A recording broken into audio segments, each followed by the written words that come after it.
Right, hello, we are still in May. Book 69 is Beholder by Ryan LaSala. Um, I wanted to like this book a lot more than I did, I hate to say. I gave it a 3. It surrounds a young teenager, older teenager, like 18, 19-year-old, um, who lives with his grandmother. His parents have been killed. And he may or may not have this gift of sight or evil eye. He's Greek. When he looks into mirrors. And it kind of ends up evolving into sort of an evil society that wants to take over or capitalize on this potential gift. Like I said, I wanted to like it better than I did. It may be a vacation read. The ending was just kind of okay, and it just sort of stalled out at times for me. Book 70 is Bold by Julie O'Neill.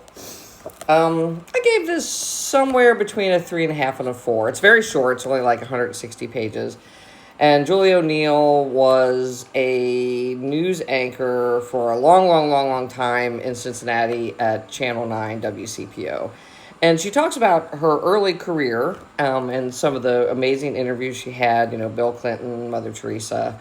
And she talks about some of the things that happened when she came to Channel 9, some of the big stories. And she kind of centers it around, use those opportunities to make things happen. So be bold is sort of how she talks about it, which was fine.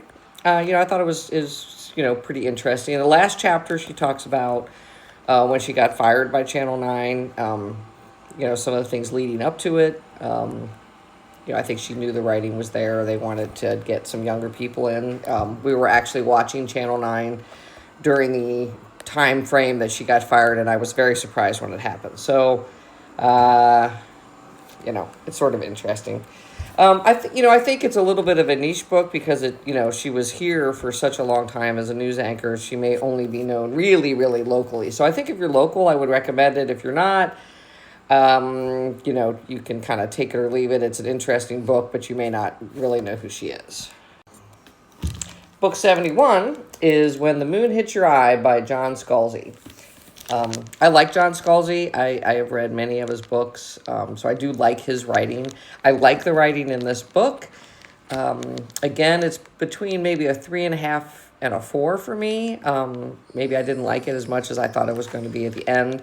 The basic story is the moon turns into cheese overnight.